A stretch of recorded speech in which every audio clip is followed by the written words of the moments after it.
Salut à tous, j'espère que vous allez bien. On se retrouve aujourd'hui, pendant que j'ai encore mal à la gorge, sur un retour, donc pour un retour sur un film.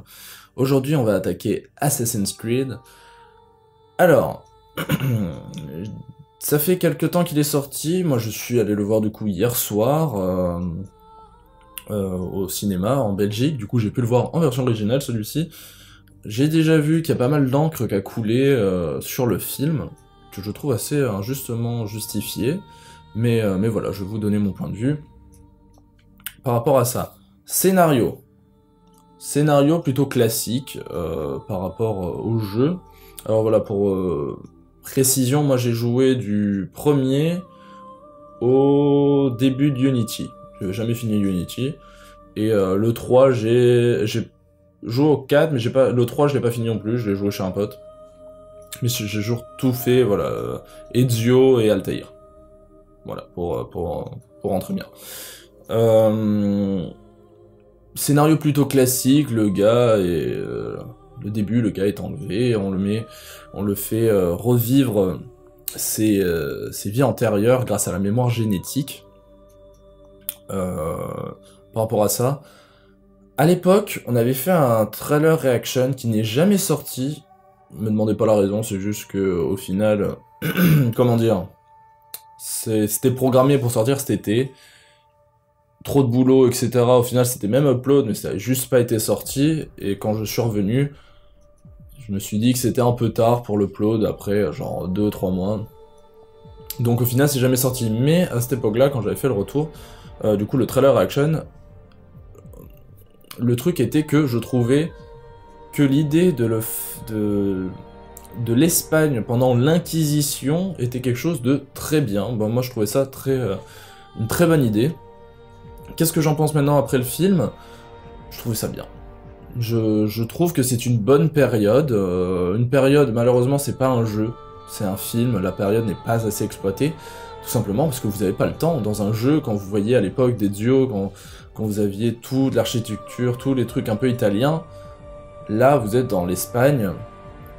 À ce moment-là, vous êtes dans l'Espagne, la Granada, tout ça, mais c'est assez survolé, mais vous reconnaissez l'architecture, vous reconnaissez, et même si on parle pas tant que ça de l'Inquisition au final, je trouvais que l'époque était bien choisie, et par rapport à ça, par contre, un gros bravo pour la cohérence. Je m'explique. Le film, c'est un film américain, comme d'habitude, et nos personnages parlent américain, parlent anglais, voilà. On se comprend. Quand vous avez les acteurs, Marion Cotillard, etc., parlent anglais. Mais, quand ils rentrent dans l'animus, qui retournent dans sa vie antérieure en Espagne, les personnages parlent tous espagnol. Et ça, c'était fou. Moi, j'ai trouvé ça vraiment génial. Alors, premièrement, parce que je parle couramment espagnol, du coup, voilà. C'est peut-être parce que ça me touche plus, mais je trouvais ça d'une cohérence bien plus forte. Et c'est pas facile, il faut se dire que la plupart des acteurs qui sont dans le film parlent peut-être pas espagnol. Et du coup, il faut leur faire leur texte, il faut leur apprendre comment la diction et comment ils doivent dire le... Fassbender, quand je pense, autant il ne parle pas, je ne sais pas, hein, je me suis pas documenté sur le sujet, mais autant il parle pas espagnol. Du coup, quand vous faites un film où vous devez parler espagnol, il faut vous apprendre la diction, etc. Vous avez des gens qui viennent vous aider, qui vous expliquent comment vous allez dire votre texte, un petit peu comme pour le Seigneur des Anneaux ou le Hobbit, quand il devait parler en elfique ou en noir parler, la langue du Mordor, bah c'est pas inné, non, ça vous vient pas, vous connaissez pas cette langue, on doit vous l'expliquer. Donc j'ai trouvé ça très fort. Et ça m'a vraiment plu ce petit côté, et on a vraiment ce décalage de bah, il est là dans le futur, il parle sa langue et tout, mais à l'époque il parlait espagnol du coup. J'ai trouvé ça très intéressant. Au niveau de la réalisation, j'ai trouvé ça très bien réalisé, il y a des très beaux plans, il y a des plans fous où on suit l'aigle, comme s'il y avait une caméra qui suivait l'aigle, où on descend depuis le ciel, genre vers la ville, etc. Où la chute, quand il rentre dans l'animus, la chute vraiment, à cet endroit-là, moi je trouvais ça très fou. C'était très beau, très bien réalisé. Le saut de la foi, Alors le saut de la foi c'était particulier, parce que j'ai vu, il y a pas mal de temps de ça, j'avais vu une vidéo du coup de comment c'était fait, c'est-à-dire où vous avez vraiment envoyé le gars qui saute, et en bas il y a un truc qui le retient, etc. pour pas... Enfin il saute vraiment, c'est-à-dire il est pas attaché, il saute vraiment, mais en bas il y a de quoi le réceptionner. Et j'étais là en mode, ah oui quand même, ils sont allés à ce point-là de trucs, de faire ça. Et malheureusement, pendant le film, il y a eu des cuts. Il y a eu vraiment le saut, on le voit sauter, on le voit pendant qu'il saute comme ça d'un peu plus loin, puis un autre. Qu'on voit pas la réception, c'est normal parce que, bah, clairement, il a pas sauté dans un petit truc de paille à la fin. Hein. Il saute vraiment, et après il y a vraiment un truc qui le retient, mais je trouvais que ça aurait été beaucoup plus fou dans un plan séquence. Alors moi, je suis quelqu'un qui aime beaucoup les plans séquences. Et du coup, de le voir genre sauter, même si on voyait pas la fin, je trouvais ça c'est fou, l'idée. Moi, je me suis dit, putain, ça va être comme ça. Et en fait, il y a eu un cut. Enfin, il y a eu 2 cuts, je crois. Clac, clac, clac. Je crois qu'il y a sur 3 plans. Et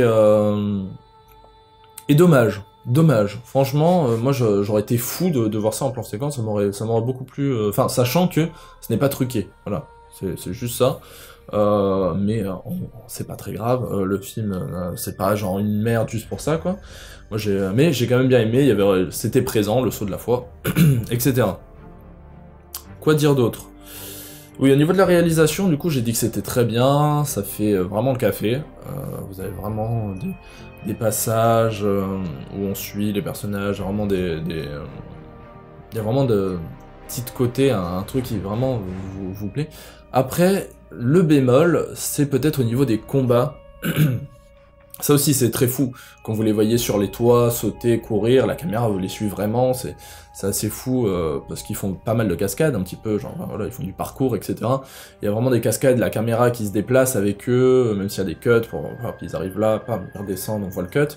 Mais c'était assez fou. Par contre, le bémol, voilà, c'est au niveau, je pense, au niveau des combats, il y a certains combats qui du coup paraissent un peu flous. On sait pas trop ce qui se passe. On voit pim, pam, ils tapent, ils font comme ça, ils rouladent. Et on a un petit peu de mal à tout cerner. Il y a vraiment à savoir où ils vont, qu'est-ce qu'ils font. Et mais voilà, il y a... Voilà, au niveau aussi des combats, ce que je voulais dire, c'est que si vous avez joué au jeu, si vous n'avez pas joué au jeu, c'est pas grave, vous allez quand même aimer le film. Mais je veux dire, si vous avez joué au jeu, à chaque fois qu'il y a eu une amélioration, je parle par exemple du moment où on était avec Altair, où on est passé avec Ezio, on a toujours essayé de faire vraiment des combats propres, on essayait vraiment de, hop, tu parles épée avec ta lame secrète, puis t'arrives, tu lui tranches la gorge, tu lui enfonces, après quand il y avait les 2 lames, tu lui enfonces dans le cou, etc. Le saut, à partir d'un endroit où tu sautes et que tu lui arrives vraiment dans la nuque comme ça et tu le tues. Moi c'était un de mes finishims, un de mes trucs de fou préférés, enfin, j'adorais quand t'étais en hauteur et que tu sautais sur le mec et que tu lui enfonçais, tu le tuais. C'est présent dans le film, et ça, c'est fou. Moi j'ai vraiment retrouvé les combats qu'il y avait dans le jeu, mais en contrepartie, voilà, vous avez ce petit côté un peu flou, à un moment où vous savez pas trop ce qui se passe, mais vous avez quand même les combos, certaines choses qu'il y avait dans le jeu, et ça j'ai trouvé ça très fort. Au niveau de la musique, c'est Jed Kurzel, qui est le frère de Justin, du coup, du réalisateur, qui a fait pas mal, un bon boulot. Il était déjà sur Macbeth, je crois. Oui, je crois que c'est lui qui a fait. Il a fait du bon boulot. La musique entraîne bien l'action, ça accompagne bien l'action. Vous avez des bons moments pendant les passages un peu dramatiques, etc. Moi, j'ai rien à redire sur sa musique. Je trouvais ça plutôt pas mal. Après, conclusion. Je vais parler d'un petit sujet, parce que j'aime bien m'étendre. Il y en a qui aiment bien, il y en a qui aiment pas. Je suis désolé pour ceux qui aiment pas, moi j'aime bien m'étendre. Juste pour revenir sur parce que j'ai vu que des gens, en fait, disaient que de toute façon c'était n'importe quoi, la mémoire génétique, etc. Nanani, nanana. Ok, alors, sur un point de vue tout à fait logique, oui, vous ne pouvez pas revenir dans vos vies intérieures, en tout cas pour l'instant, je sais pas, et voir revivre ce qu'a vécu votre ancêtre, par exemple. Mais une chose qui a été révélée, et que moi je vais vous donner un complément qui est de moi, hein, donc, mais premièrement ce qui a été révélé, c'est que des gens qui avaient eu des ancêtres ou des personnes avant eux qui avaient une tendance à la violence, ont plus de facilité à eux-mêmes être violents. Je m'entends, si par exemple votre arrière-grand-père était un... Je dis ça comme ça, hein, ça a aucun rapport, autant votre arrière-grand-père était comme ça et vous pas du tout, mais je veux dire, il y a des prédispositions chez certaines personnes à la violence, du fait que déjà à l'époque, il y avait de la violence dans sa famille. Même si vous en avez pas été témoin. Donc ça, voilà. Et juste, je reviens sur le scénario, le truc qui m'a un peu moins déplu, enfin qui m'a un peu plus déplu, c'était le côté on va enlever la violence, machin et tout. Voilà, c'était la parenthèse. Et par contre, voilà, ce que je voulais dire, c'est que peut-être pas peut-être pas que forcément parce que vous aviez un ancêtre, vous allez reproduire les mêmes choses ou en étant tout, mais c'est inconscient en fait, sans le savoir. Et là, je reviens sur mon anecdote personnelle. Faut savoir, je lui fais un coucou, je fais un coucou à mon papa, parce que mon père, en fait, il faut savoir que mon père s'est marié 3 fois. D'accord, il s'est marié 3 fois. Et plus tard, quand moi j'étais déjà un peu plus grand, il a commencé à se passionner pour la généalogie, voilà. C'est ça que je dirais. La généalogie, il a commencé à remonter dans ses ancêtres, etc. C'est son grand-père, son arrière-grand-père, etc. Jusqu'en 1400, je crois qu'il est arrivé. Ou un petit peu avant 1400. Et il est tombé sur un de ses ancêtres qui s'est marié lui aussi 3 fois, qui a eu 3 femmes. Et vous me croirez pas, quand il a regardé, ces 3 femmes de son ancêtre portent le même nom que les 3 femmes qu'a eu mon père. Comme quoi, ça paraît fou. Alors, je dis pas que c'est dû à ce fait que mon père s'est marié avec ces personnes, mais c'est assez fou comme quoi ça serait beau de dire qu'en fait la mémoire génétique te pousse, sans t'en rendre compte, à te marier à telle personne. Mais j'ai trouvé ça assez fort parce que, et c'est vrai, hein, croyez-moi, mon père s'est marié 3 fois, et son ancêtre s'est marié 3 fois, il y a eu 3 femmes, et elles portent le même nom, juste pas dans le même ordre. Ça par contre, il fallait peut-être pas aller jusqu'au bout, c'est-à-dire ma mère, c'est le nom de la première femme de son ancêtre, voilà, je dis ça comme ça, alors que lui c'est sa 3e, sa dernière. Donc voilà. C'était pour revenir sur la mémoire génétique, il y a beaucoup de gens qui disent que de toute façon c'est des conneries. Oui et non, moi je trouve qu'il y a des choses qui sont assez fortes et assez... voilà, comme ça, moi je dis c'est du vécu, pour être quand même souligné. Donc voilà. Par rapport au film, que vous ayez vu les jeux, que vous ayez joué au jeu ou pas, je pense que c'est un film qui peut vous intéresser.